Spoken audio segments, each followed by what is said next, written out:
It was announced this week that Rockingham Council has taken their local pet laws up a notch by banning cats from 44 parks and reserves across the city. The new rules will come into effect this coming Monday, and if your cat is found roaming in a banned area, you'll be up for a $200 fine. Rockingham isn't the first local government area in WA to do this. More and more councils are tightening their cat ownership laws in an effort to protect native species. I wonder if you would like to see similar rules across the board, or should cats be allowed to roam? Let me know on the text line 0437 or call 1300 222 720. Ash is very nice. She's very accommodating.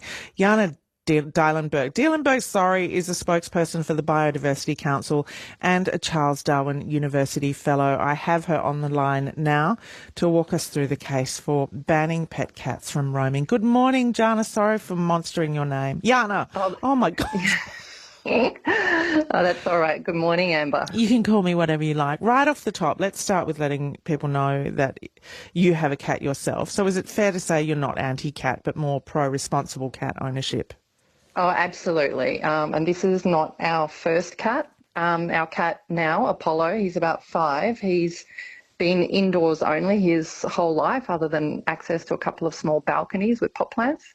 But in the past, we had 20 years ago, we had a cat, and we just followed the rules of our local government, which was to keep it in just overnight. And we used to let it out during the day, and we endlessly had that cat at the vet to have abscesses drained and things like that from getting into cat fights. And so when we got this cat, we knew we would keep him inside, even if it wasn't required.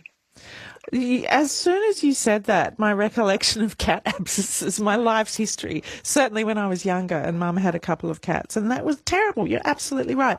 We often hear about the impact of roaming cats on wildlife. What kinds of native animals are most at risk in urban areas?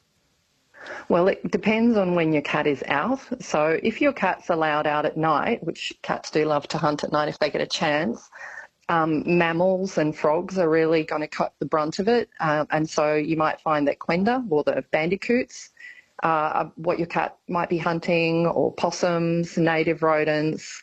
They'll also, particularly if you're near some bushland, smaller wallabies. But if your cat's out during the day, it mainly just it's still hunting, but it'll switch to different types of animals, the things that are active in the day, which is a lot of our birds and reptiles like skinks, particularly smaller birds that are close to the ground, like beautiful fairy wrens, willy wagtails, silver eyes, things like that.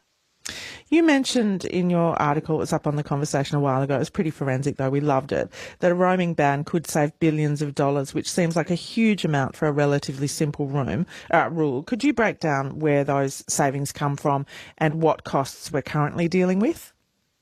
Yeah, so actually the billions of dollars would come, believe it or not, from the saving and human health impacts, because we have a number of diseases in Australia that include toxoplasmosis that require passing through the gut of a cat to complete their life cycle. So if we didn't have cats in Australia, we wouldn't have these diseases. And toxoplasmosis costs the Australian economy $6 billion a year.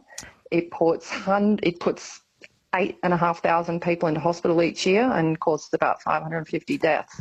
So if we just manage to really dramatically reduce the number of cats we had roaming our suburbs, we'd be able to push down rates of diseases like toxoplasmosis, and then that would actually have big benefits for the health system and for people's health, especially people who are, say, immune compromised, where these diseases can be life-threatening.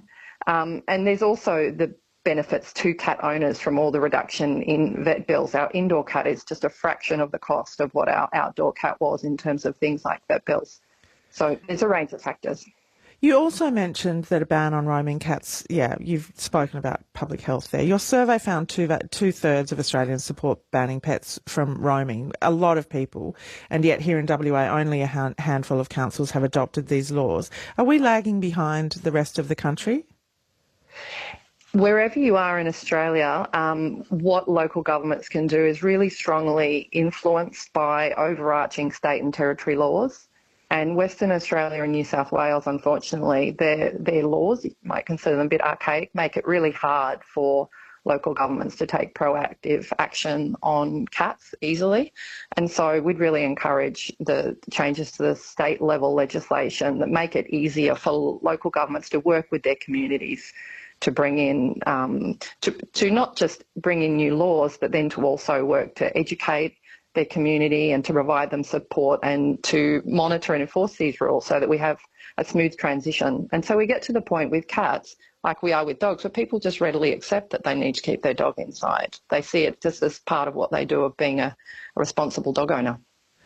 I feel like we're kind of beyond a tipping point of awareness around this. You've mentioned that you had an outdoor cat, so and you have been able to weigh up the pros and cons of keeping cats inside now.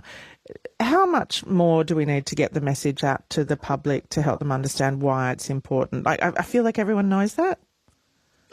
I think you'd be surprised. I mean, there's been a real massive growth in awareness of the impacts over the last 5 to 10 years, but there are still people who aren't aware, and that's why we really need to put in the work to communicate with the public and to educate them. And then when these laws get introduced, and that survey you mentioned, which was conducted for the Biodiversity Council by Monash University, it was a national survey, it found that only 1 in 12 people were opposed to being required to keep their cats in. And I guess, like I mentioned, that we just followed the rules of our local government 20 years ago with that other cat. And so I think many people are looking to their local governments to set a signal of what they should do as a responsible pet owner. And at the moment, most local governments in Western Australia aren't requiring people to keep their cats in. About 1/3 of people are doing it anyway because particularly motivated because of keeping their cats safe, not just from things like abscesses and cat fights, but also cars and a bunch of other misadventure. So this is why we need to see these changes. Jaana Dielenberg, spokesperson for the Biodiversity Council and a fellow at Charles Darwin University, walking us through the data behind stricter cat roaming laws. Jaana, thank you so much for your time this morning. Oh, you're so welcome.